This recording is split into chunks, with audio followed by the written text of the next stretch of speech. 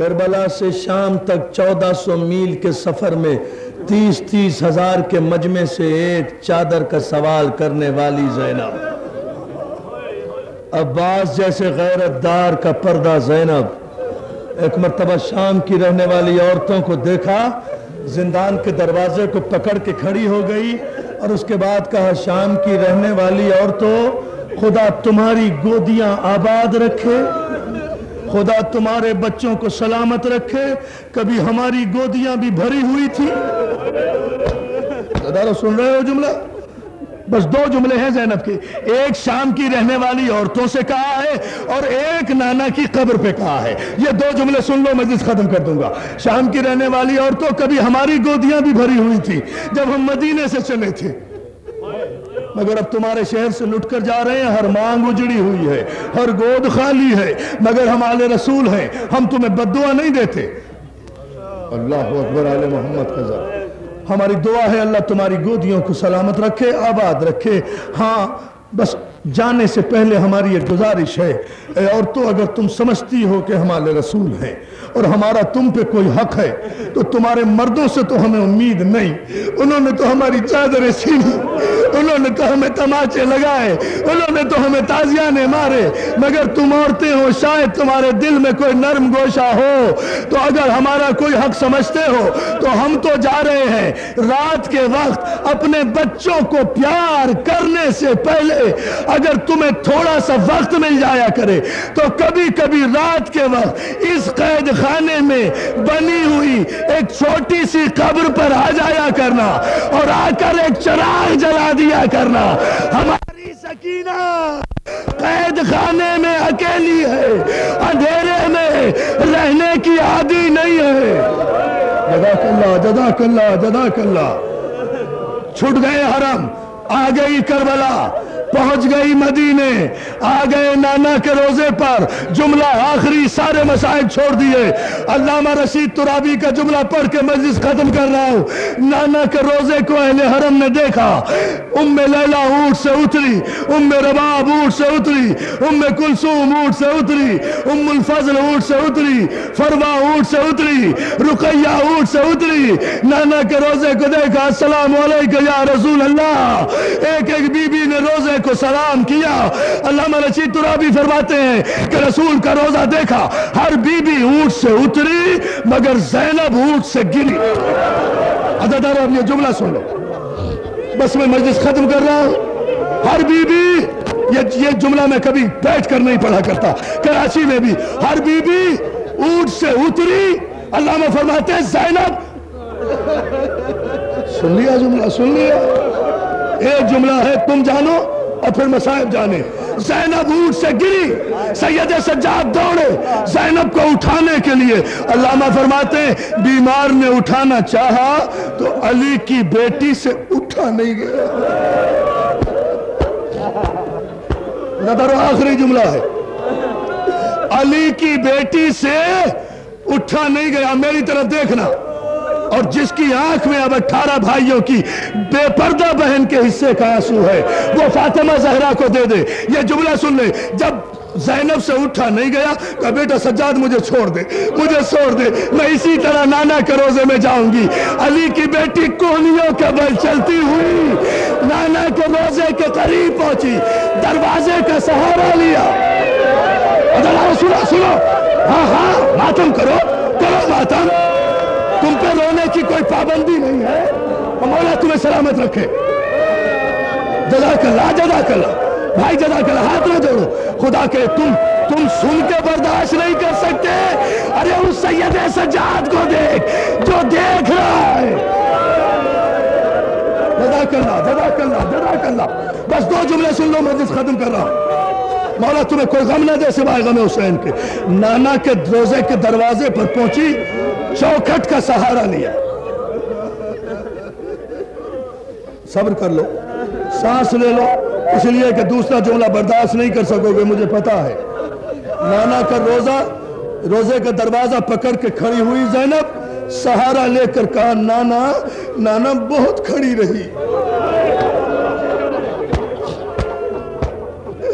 نانا 9 گھنٹے شرابی کے دربار میں رسن بستہ کھڑی رہی مگر نانا اب میری طاقت جواب دے گئی، نانا اب مجھ سے کھڑا نہیں ہوا جاتا۔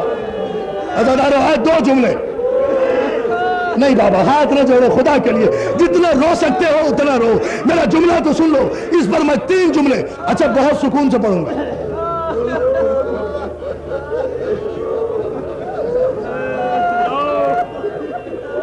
عزادارو نانا کے روزے کو پکڑا بہت سکون سے، مگر دیکھنا میری طرف، پھر تم جانو بلا رہا ہوں بھائی ریاض حسین شاہ صاحب کو، یہ جملہ سن لو، 3 جملے سن لو زینب کے۔ زینب نے آہستہ سے کہا نانا نانا نانا زینب آ گئی، کوئی جلدی نہیں، نانا زینب آ گئی، پہلا جملہ۔ دوسرا جملہ سن لو، نانا افسوس اس بات کا ہے کہ زندہ آ گئی۔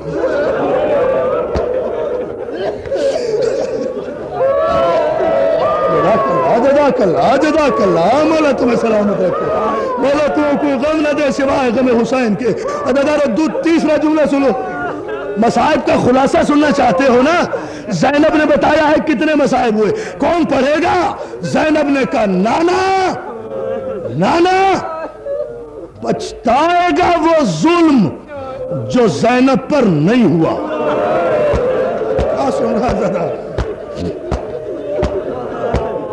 بس عزادارو 2 جملے، نانا پچھتائے گا وہ ظلم جو زینب پر نہیں ہوا۔ اب دیکھنا میری طرف، اور اس کے بعد مصائب جانے آپ کی آنکھیں جانے۔ اس کے بعد زینب نے ایک جملے میں پوری تاریخ کربلا بیان کی ہے، نانا نانا نانا اگر تیرے پہلو میں یہ 2 نامحرم نہ ہوتے تو کمر کھول کر دکھا دی کہ کربلا سے شام تک ماتم کرو نا، کربلا سے شام تک تازیانے کھائے، پتھر کھائے، کھائے، کھجورے کھائی، باغی کی بین پکاری۔